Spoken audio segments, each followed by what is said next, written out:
Friends, it is good to be with you today on Read Through the Word. I'm Wendy Pope, and it is August the 27th, and we are in Lamentations, which we can see, this is our second day. I was just looking back to see if we started it yesterday. We did. We started it yesterday. But when you read this, you can see why it's understandable that Jeremiah was called the weeping prophet, because these laments are his realization that, or evidence of his realization that his people aren't going to turn around. 40 plus years of ministry and no change. And he's so sorrowful for that this captivity's happening, that they're having to go through this, yes, but that they are not returning back to God.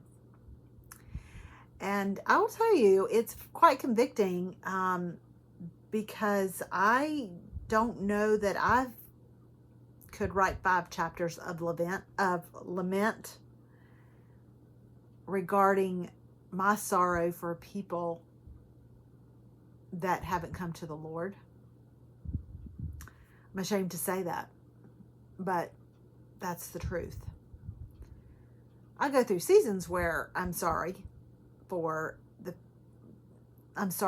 that there are people that I know and love that aren't walking with Christ or haven't made a decision to follow Christ by faith. But I wouldn't say that I could write a book on my laments. When I read his readings in Lamentations, there are these little glimpses of hope. And it reminds me a little bit of some of David's writings. David cries out to the Lord a lot. We've talked about this on many occasions, how he will just be in a tirade about his enemies and all that he's going through. And the first part of the psalm, he just might be pouring out his heart and his anguish to God. But by the time he finishes up, there's praise, or there's a glimpse of hope. And that's kind of how I feel here with Jeremiah. We're reminded in Jeremiah 2, verse 19, to pour out our hearts like water to the Lord. And when we pour out our hearts to God and we lament about our current situation, the troubles that we're facing, or perhaps the fact that we know people that aren't saved, he hears our cries. Now, he might not completely change things around in that moment. He can't make people be saved, but he hears our cry. And when we get that out, we can see the beautiful things, as Jeremiah has pointed out here.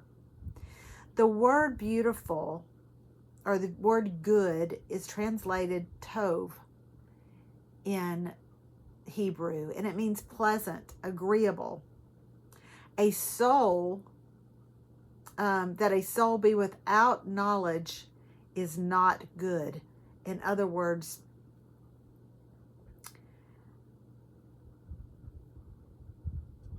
it is not pleasurable or agreeable that a soul be without God.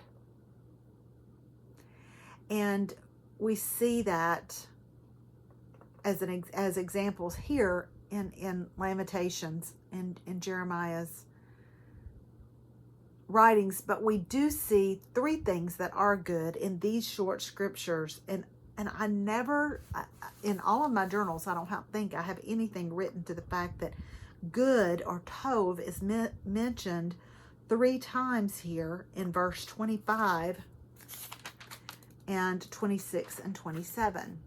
So I thought it would be really neat to point these out today, is that the Lord is good to those who depend on him and search for him. And I've included the Hebrew definition there just for fun.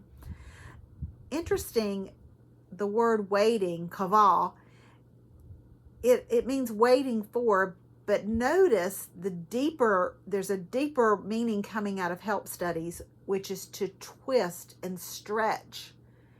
And there's tension in the waiting.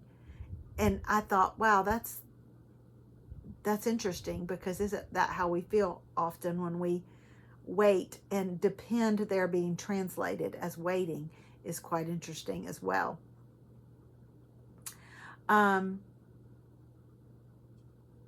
This is Philip Graham Ryken, and I'll confess I don't really know a lot about him.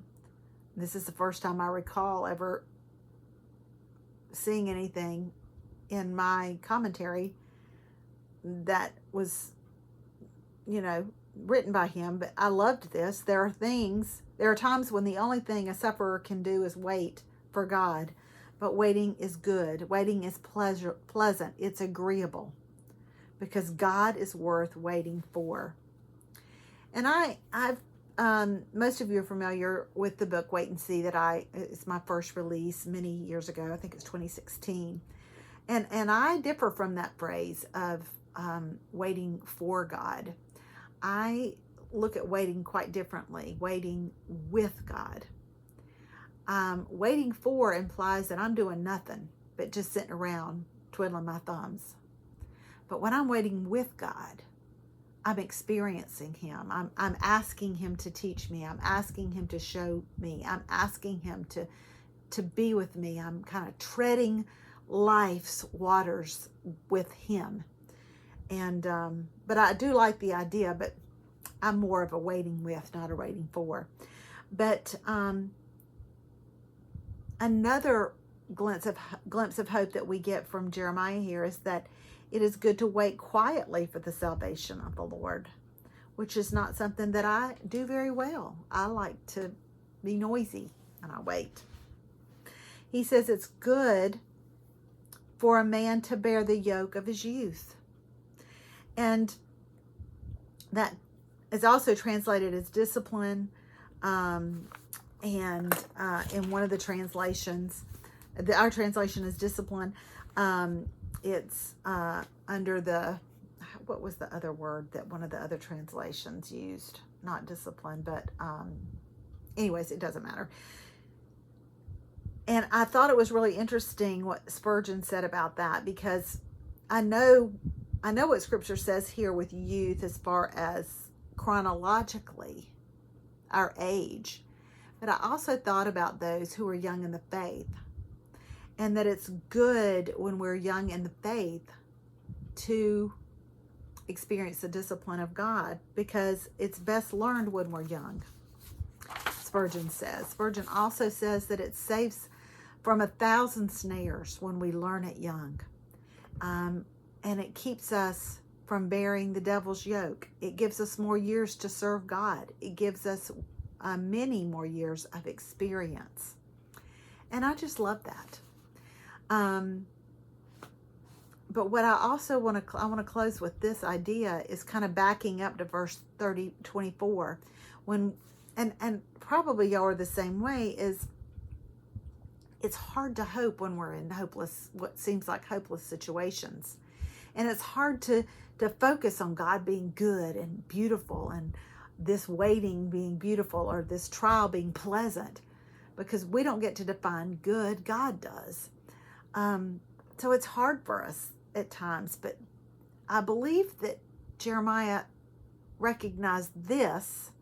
I say to myself, he talked to himself. He said, I say to myself, the Lord is my inheritance, therefore I will hope in him. He has to talk to himself to make him have this. So in other words, he's telling himself truths so that he then can open his mind and his heart up to the promise of hope in these other scriptures. So we have to grasp that before we can grasp anything, is that he is our inheritance, and in him will we put our hope. Good to be with you today, and we'll see you next time on Read Through the Word.